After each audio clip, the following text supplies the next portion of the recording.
Welcome to week number 12 in our chronological Bible readings for 2025. And I apologize for my vocals. I know I normally sound angelic, but thanks to springtime in southeast Tennessee, sinuses, allergies, I sound more like a 4-pack day smoker. So there's that. This week we're looking at Deuteronomy chapters 19 through 34, Psalm 91, and then Joshua chapters 1 through 3. Let's start with Deuteronomy chapters 19 through 24, where we're going to read about some additional and various laws given. Sometimes these are known as sundry laws. And then in chapters 25 and 26, first we'll touch on the levirate marriage. That's from a Latin word meaning that when a man dies but he has no children, no heirs, his brother has the responsibility to take his widow and give her a son, give her an heir. And actually, though he will be considered the deceased brother's heir. That's the levirate marriage.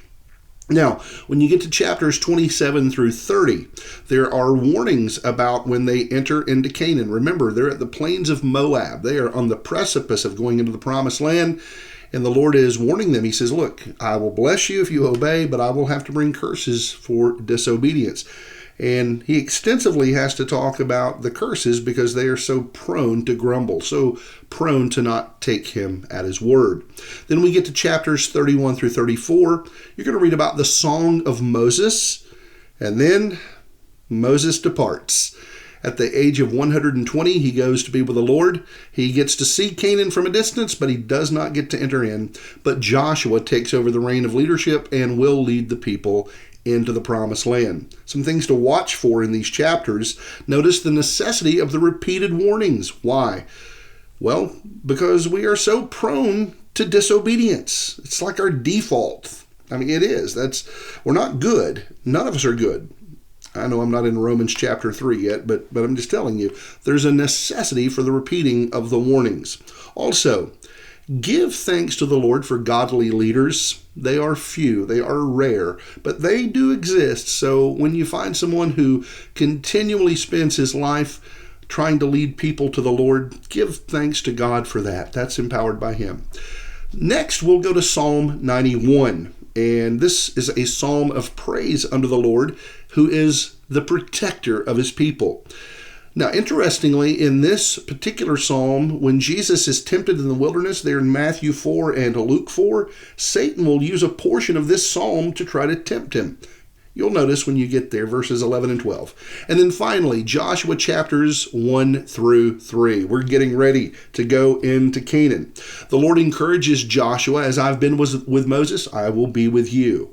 Don't fear, I'm with you. I won't forsake you.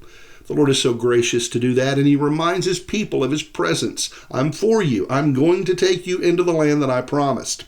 And then in chapter 2, Joshua had sent a couple of men to spy out the land. They encounter a harlot. Her name is Rahab, and she protects the men. Now, here's an interesting thing about Rahab. She will later come into the Messianic storyline. Yes, God can take a Gentile prostitute and turn it into a great story, a true one at that, but messianic in lineage. Also, something to notice about Rahab is that when the spies show up, she says, we know what your God did, leading you out of Egypt, getting you across the Red Sea. How long had it been since that had occurred? 40 years. It's as if the Canaanites were more knowledgeable of what God had done than the Israelites, or at least it might seem that way a little bit. But just a great storyline there in chapter 2. And then in chapter 3, the time to enter into Canaan has come. The Lord is going to deliver his people by another mighty deliverance. This time he will not part the waters of the Red Sea. He will stand the waters of the Jordan up. The Jordan River is nowhere near in comparison size-wise to the Red Sea, but it's at flood stage. Still very dangerous. Great reading there, I promise you. Just remember this, the Lord continually reminds his leaders and his people of his faithfulness, and we need that. And then I want you to, again, consider the messianic implications whenever you read the Old Testament. Jesus said in Luke 24:27 that the whole thing was pointing to him. And folks, it really was. It was always pointing to him.